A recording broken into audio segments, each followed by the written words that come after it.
ayan na, pumasok na ngayon tubig. Ayan, medyo ano na kami dito.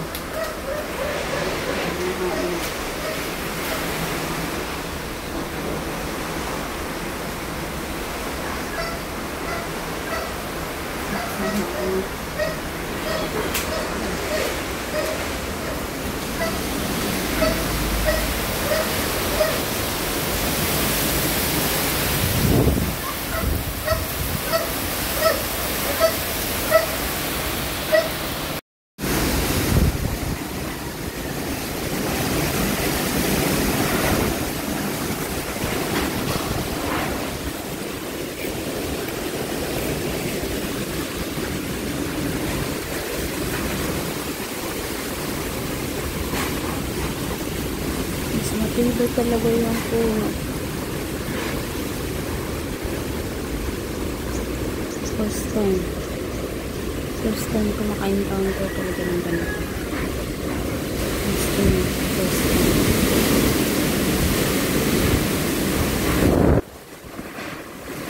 A few moments later.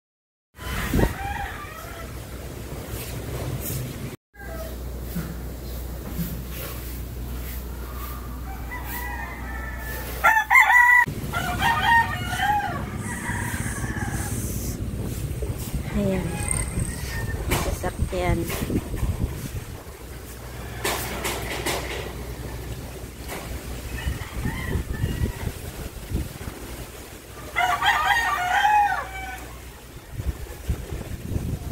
Yan natin kung anong natanggal sa likod.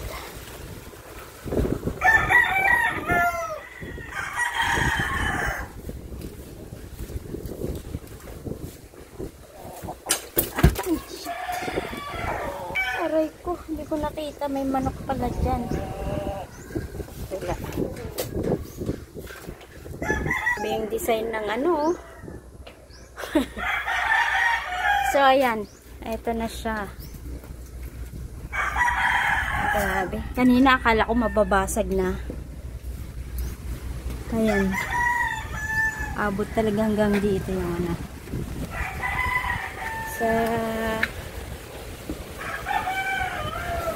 Natanggal yung ano ng aircon. Natanggal talaga. Tanggal.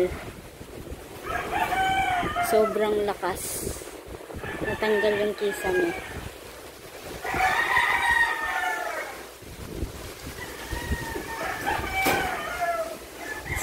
Ewan ko lang. Buti sabi kaninang pagising ko kasi, sabi ko sa asawa ko, nilipat na yung sasakyan.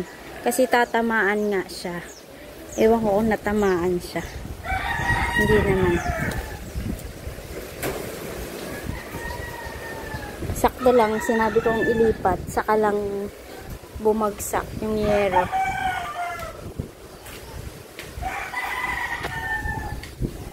Grabe, oh. Wash. Pati manok nag-evacuate. Ayan na yung mga manok. Na-evacuate din yung mga manok. Ayan, lahat. Nilagay sa gulong. Sobrang kaba ko talaga. As in, kabado talaga ako. Akala ko mababasag na talaga yung so lahat kasi ng bintana namin puro salamin. Akala ko talaga mababasag siya. Grabe, kaba ko talaga. Pumasok na kasi yung tubig sa loob ng bahay. So yung talsik lang naman siya, talsik, kaya pumapasok. So naging design na siya. Tignan nyo mga mare. Ayan o. Naging design. Huwag mo akong tukain ha. Doon na lang sa kabila.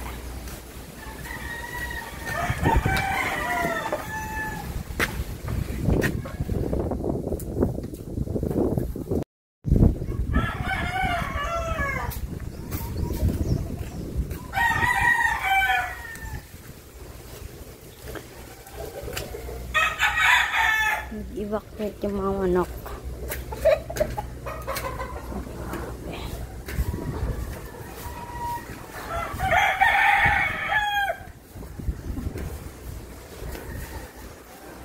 So, ayan. Ano nangyari, mga mare? So, ayan na yung ano namin. Natanggal na siya. So, ito kasi tambayan ng mga bata. Tambayan ng mga bata o ano. Kung... Ayan. So, tambayan nila ito sa taas. I-check natin. Ayan, ang daming natumba.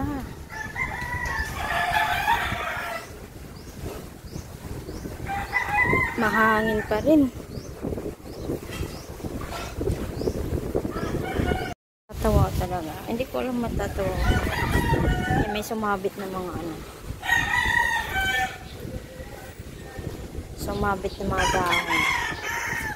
Malakas pa rin yung hangin. Dahil sobrang nag-alala yung asawa ko sa mga manok niya na baka mamatay. Yan, binilhan niya ng mga kulungan. So, dati nang may kulungan yung mga manok niya. Ewan ko nasaan niya nilagay. Bumili kagad siya. Ayan, inisa-isa kasi. Nakalagay kasi sa gulong ang mga manok.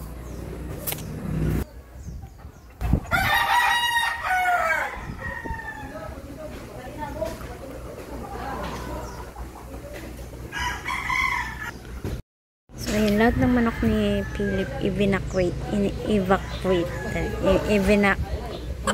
din nila. Ayan, nakikita nyo, halos wala.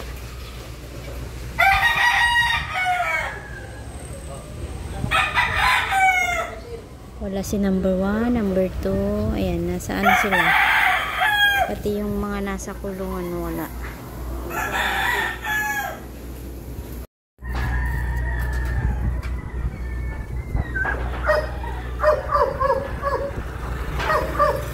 Tumba.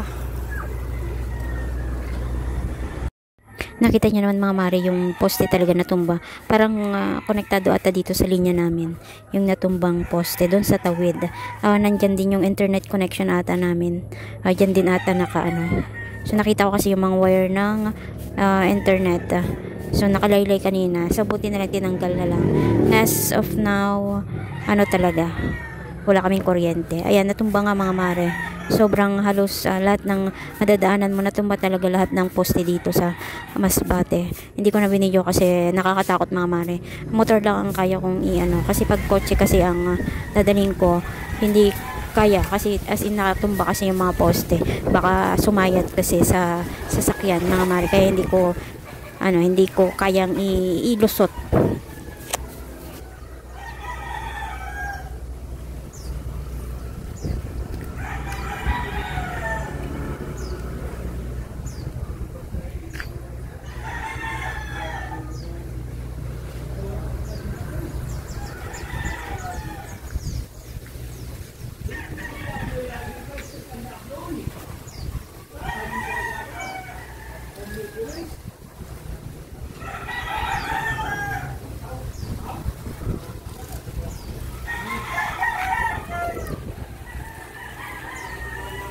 Motor lang siguro yata yung pwedeng makadaan, tapos yung mababa na sasakyan kasi tumba yung mga poste mga mare. Nakaganyan sila, nakaganyan.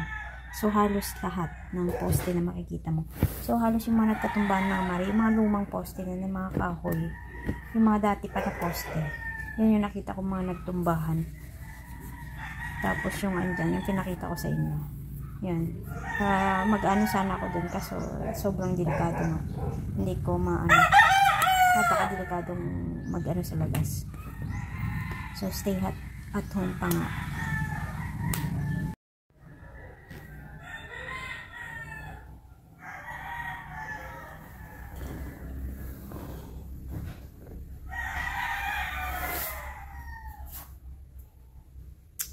Grabe mga mare. Nirecord ko na lang to kasi wala kaming internet, walang signal, halos wala lahat. So, tinanong ko si yung pamangkin na asawa ko, sabi niya, TNT lang daw ang meron. Ewan ko lang kung TNT smart ba, magkano. Kasi globe talaga to talaga. Ayan mga mare, nakita ko na yung pagsikat ng araw. Buti na lang nakita ko yung at least para hindi kami kakaba-kaba. Kasi padilim na naman mga mare. Buti na lang nangyari yung bagyo nung mag-uumaga na. Kasi lalo nang delikado pag kasagsagan ng kasarapan ng tulog mo. Diba mga mare, lalo na yung mga nakatira sa tabing dagat.